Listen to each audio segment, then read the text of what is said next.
How you doing, YouTube? Matt with Massive Beer Reviews. Back to get another review. A little bit of an IPA time in the form of Civil Society Brewing's Fresh Pulp. First things first. Beer comes courtesy of Ralph. Thank you very much, Ralph. If you don't know Ralph, now you know, or you should know at least. He is a beer mailing maniac, and he sent me a bunch of Civil Society beers along with some other ones. And he can't thank you enough, dude. But yeah, let's dive into this sucker. As far as what it says on here, it says Fresh Pulp, India Pale Ale, 6.3% alcohol by volume, and done.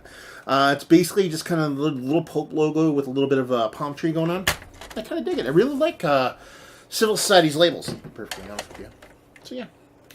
Pulp. Is this Fresh Pulp? I've had their just Pulp. I don't know any difference because I don't look up stuff like that. I just kind of pour them and drink them and talk about them, and then I look them up afterwards, and then you guys watch them and then tell me everything about them like I should have known, even though my shtick is I know nothing. I am simply the messenger.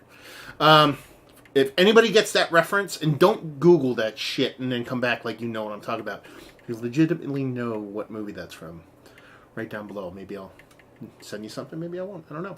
Anyway, whatever. Anyway, Two Fingers. Infinite creaminess in this deep beveled kind of head to her. She's got this kind of cascading, bigger, smaller bubbles, and you know she's that super haze that pretty much every beer, except for the Stouty McStouty stuff and a couple of collaborations of a lighter beer, kind of clear, more Kolschy kind of style beers have looked from Civil Society. Big, turbid, kind of butternut squashy soupiness. See if we get a nose on her. That's OJ, baby. Big OJ. Little bit of soft bitterness to it. Not too crazy, but sweet OJ. Almost verging into that. It's in that kind of OJ concentrate kind of level. Not necessarily like Sunny D level, but not fresh. It's kind of like a little bit more kind of extra sweetened to it. But she smells nice. That's pretty much it. This OJ through and through. Nice citrus to her. Nice little bittering on there. Definitely sweet. Let's dive in. Cheers.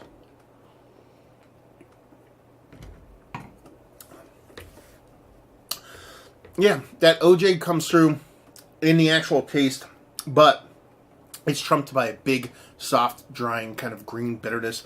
Not like stocky, grassy, weedy kind of greeniness. More of just like a generic kind of greeniness, like a hot pellet kind of greeniness, but like a kind of an aged hot pellet where it lacks like a big kind of bright greeniness to it. I don't mean that the hops are old in it. I'm like, that's just how it's coming off to me. So it's got this big greenness to it.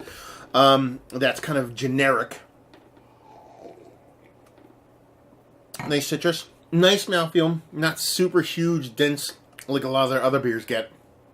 A little bit of dryness. A little bit of ashy chalkiness to it. Kind of green ashy chalkiness to it. And that's pretty much it.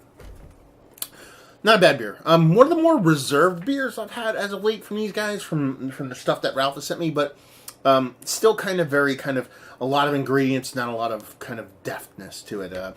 Lacks a bit of kind of nuance. Lacks a bit of kind of, I don't want to say thought, but for me it just kind of, the ingredients are there. Let's put it that way. It just lacks a little bit of a kind of culinary know-how to kind of put them together and make them kind of sing. And that's kind of been my whole kind of take on Civil Society throughout all the beers. Not bad beers, but very kind of them trying to make somebody else's beer as opposed to them making their own beers.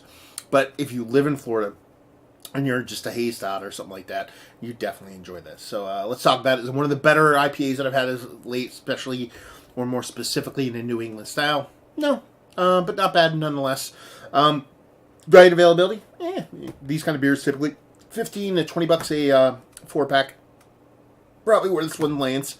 And if you like what we like this, if you like the haze, baby, because that's where this one lands. It's got greeniness. It's got that kind of citrusness. There are two nisses in there just to make sure you have all the nisses.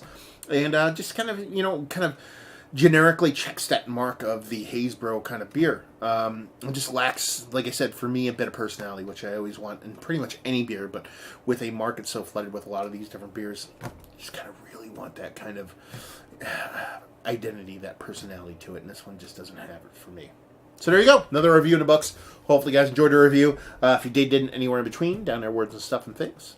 Facebook, Twitter, Instagram, Untapped, Massive Beers, all 4 of those places. And if you want to check this guy out somewhere else, and yeah, another review down. So hopefully you guys enjoyed the review. Hopefully you're enjoying a nice haze, baby, right now. And hopefully see you next time.